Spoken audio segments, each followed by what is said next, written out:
Hello everyone and welcome back to another video on Python for beginners. In the previous video we did learn about some different data types in Python. Today we will learn about one of those data types and that is list. So before we begin, do not forget to like, share and subscribe to the channel. Also click the notification bell so you will get the first updates on when I post new videos. So let's begin. So as we saw in the previous video, list and tuple are both sequence data types which are used to store multiple items. Now today we will learn lists. In the next video we will learn about tuples. So let's say I take a variable num equals, and now instead of assigning a single value, I will assign multiple values to it. The question is, how will I do it? For this I have to use square brackets. Now let's say for example I want to put these values in it. So I'll write 25, 12, 40, 15 and 10. And then I hit enter. And then let's print this and we can see that all 5 numbers have been printed. So we have made a list named num which has all 5 numbers in it. Now like how we did in strings that we could access a singular value from the list. Can we do that? Let's just try it. So if I write num of 1, we should get the second value, and if I hit enter, yes, we got 12. We can also print the range like we did in strings. So let's say I want to print the third, fourth and the fifth one. So I'll do num 2 colon 4 colon 4, and here we get 15 and 40. Wait, why did this happen? 0, 1, 2, 3. Oh yes, right. So we got the third and fourth. So if I write 2 colon 2 colon 5. No, we don't even need 2 colon. So we can print the third, fourth and fifth value. Now, can I use negative numbers to access them just like strings? So if I do num minus 1, I should get the last element which is 10. And likewise, if I do num minus 5, I should get 25. Yes, this works. Now list not only works with integers, it also works with different data types. Let's make a list of vowels. So for that I'll write vowels equals, and in single quotes I'll write A, comma I, comma E, comma O, and comma U. And if I print them, we will get a list of vowels. Now it's not necessary that we need to put similar values. We can keep multiple values of different data types in it.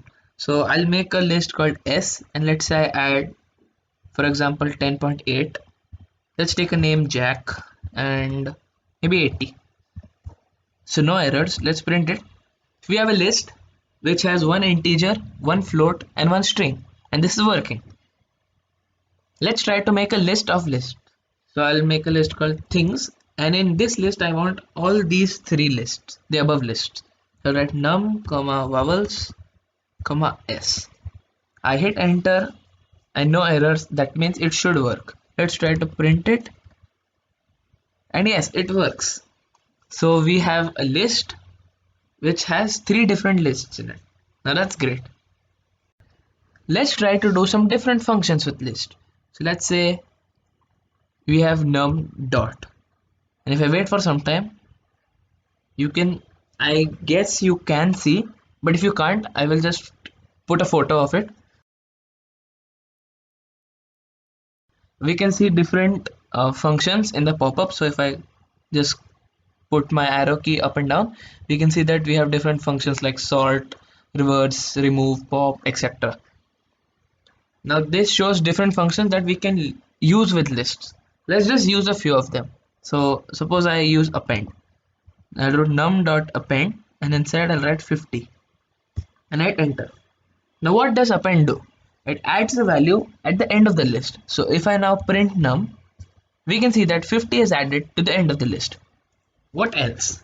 Let's insert a value.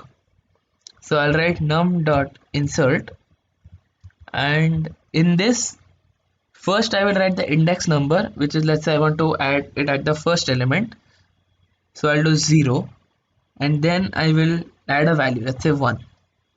Then I hit enter. It should work, and I hit enter. Yes. So we can see that at the first location we have printed 1, This thing makes append very different from index. So in append, the value is always added at the end, while in insert, we can add the value at our desired location. Now that we have added a value, let's try to remove one. So there are also two ways to do it. So let's say I want to remove 50. For that I'll do num dot remove, and in brackets I'll write the number which I want to remove, that is 50. And then I'll print num, and we can see that 50 has been removed. What if there is a scenario where we want to remove, let's say, the second element, but we don't know what the value is? For that we will use a new function called pop. Now we can use pop where I can mention the index value and we can remove that value. So let's say I want to remove the second element, that is 25, but I don't know that 25 is the second element. But I'll do num.pop, and in brackets I'll write 1. So 1 signifies the index number. Now hit enter and we can see 25 has been popped out from the list. Let's verify this out and enter. So we can see that 25 has been removed. We can also use num.pop without an index value. So suppose I write num.pop and I hit enter and then I print num, we can see that the last element only gets removed. Now let's try to sort the list. The list is very well sorted except 40, but let's just sort it. So I'll write I've written num dot sort, and then I print num. We can see that the list gets sorted. And what else can we do? Okay, we can find the largest and the smallest number, and also we can find the sum of all the values. So for that we'll do min, that's the minimum of the list, that is nums. Alright, because nums is not my list and num is my list, that's why. And yeah, the minimum is 1. Same for maximum is 40, and for sum we'll do sum in bracket num, that's 68. So 40 plus 15 plus 12 plus 1 adds up to 68. Now there are a lot of functions that we can use with lists other than the ones that are mentioned in the pop-up. The question arises, where can we know about all of them? The simple answer is read the documents that Python has given themselves to us online. We can learn this by watching, and also we can learn it by reading all the concepts. So I'll leave the documentation of Python down in the description. You can go and check it out from there. Or what you can do is write Python docs online and then you will get it. Now with this note, let's end today's video. So if you've enjoyed it, do not forget to like, share and subscribe to the channel. Hit the notification bell so you can have quick updates on when I post a new video. And in the next video, we will continue with the data types and learn about tuples. If you're enjoying, please write it down in the comments and I will see you in the next video. Bye bye.